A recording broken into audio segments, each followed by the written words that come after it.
चौकी पर चौकी जोड़िया के बच्चा सब छप्पर पर लेके बैठे है। बच्चा का आम के पेड़ पर बैठा है तो भूखे इसलिए रो रहा था मेरा बच्चा।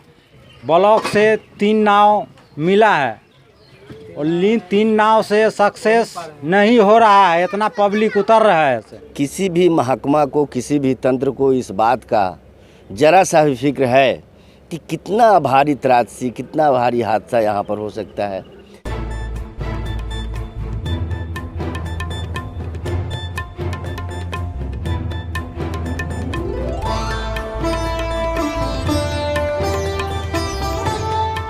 इस न्यूज के प्रायोजक हैं अफजल फर्नीचर।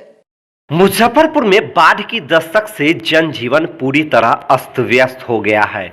बागमती नदी के बाद अब बूढ़ी गंडक नदी में भी जलस्तर की लगातार वृद्धि होने लगी है, जिसके कारण कांटी क्षेत्र का मिठनसराय गांव बाढ़ के पानी से डूब चुका है।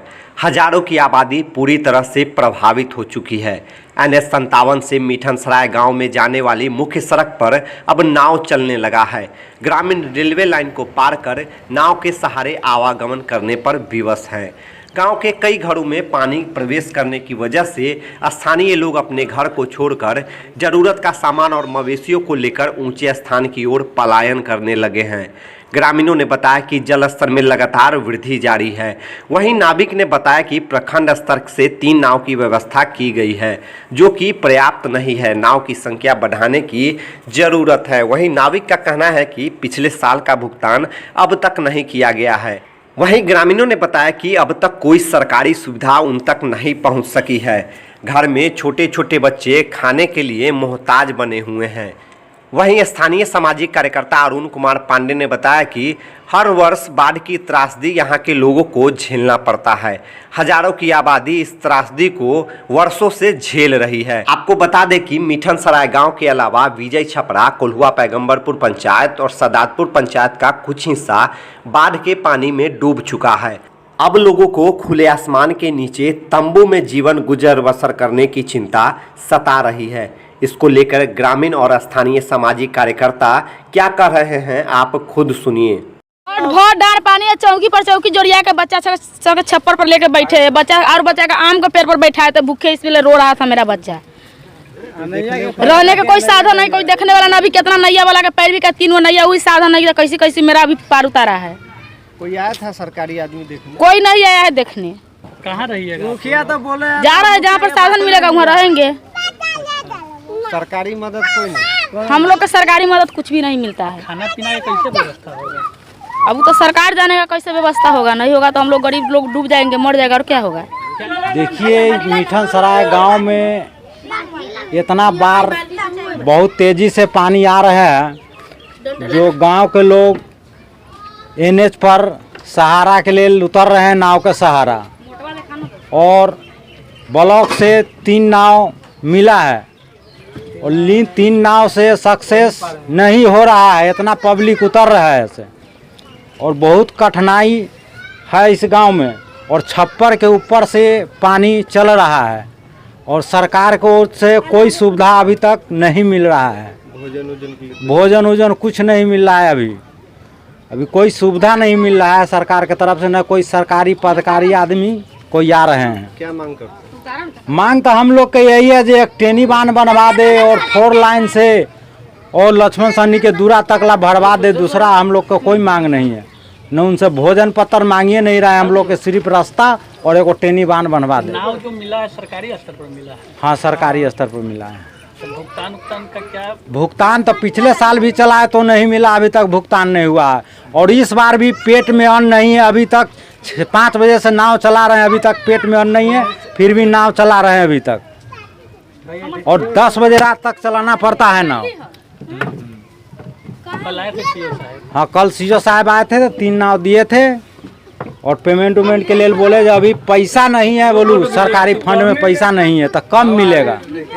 भूखे कहीं नैया चलेगा पेट बांध के। क्या नाम है? मेरा नाम हुआ महेशन। सबसे पहले तो बिहार दर्शन न्यूज़ को हार्दिक अभिनंदन करता हूं। आपका स्वागत है। इस बाढ़ त्रासदी में सबसे पहले आकर के यहाँ के न्यूज़ को उजागर करने के लिए।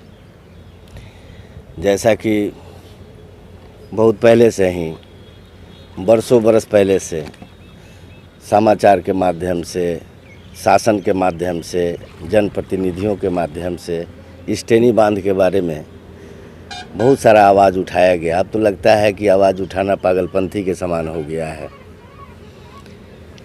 अब देखा जाए कि टेनी बांध तो दूर रही, ये सामने इस तरह से आप दिखा सकते हैं, ये मुख्य मार्ग है। जो मार्ग दिया गया है इस गांव को जाने के लिए, वो निश्चित रूप से अभी पानी का धारा चल रही है। ये तो पानी का मार्ग है ना। मुख्य मार्ग को रेलवे अवरुद्ध कर चुके हुए हैं। अभी हज़ारों की संख्या में महिलाएं, बच्चे, कोई कांधे पर साइकिल लेकर के कैसे कैसे लोग इसको पार कर रहे हैं।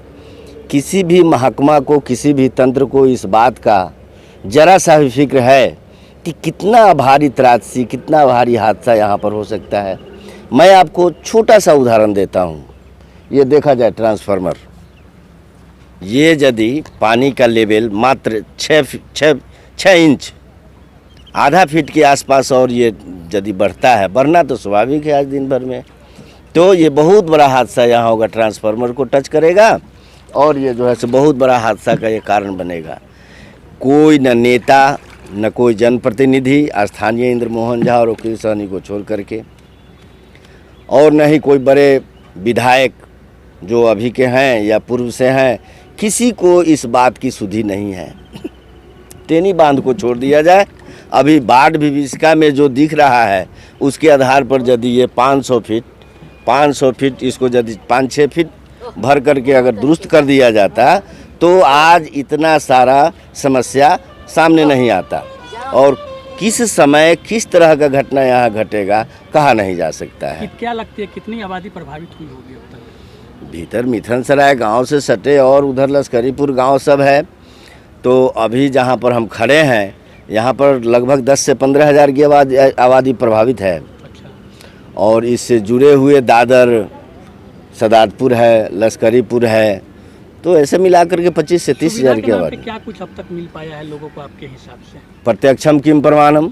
आप अपनी मीडिया की नज़रों में कैद करके इस सारे सुविधाओं को आप दिखावें सरकार को। 4 लाइन पर सारे लोग यहाँ से पलायन कर रहे हैं।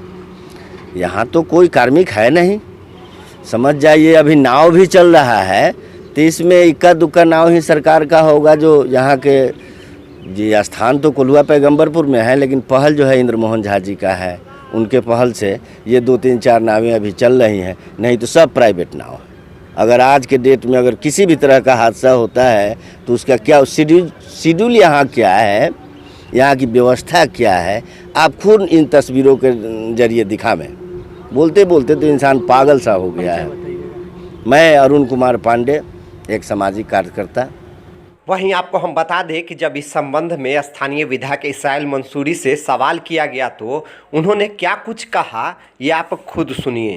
कांटी क्षेत्र का कई इलाका बाढ़ से ग्रसित हो चुका है, क्या कुछ पहल, आप एक जनप्रतिनिधि है, क्या कुछ पहल हुई है? बाढ़ के समय में जो कल भी आपको बांध के जितने इंजीनियर हैं, जल संसाधन विभाग से संबंधित तमाम इंजीनियरों का दौरा हुआ है। हमारे जो पार्टी के सामाजिक कार्यकर्ता है उन लोगों ने सभी बांधों का निरीक्षण करवाने का काम किया है और बांध की मरम्मती हो रही है। और अभी तक लगभग 6 नावों की व्यवस्था भी कर दी गई है, जो नाव चल रही है। और अस्थाई जो सामुदायिक किचन है अब उस पर भी विचार हो रहा है।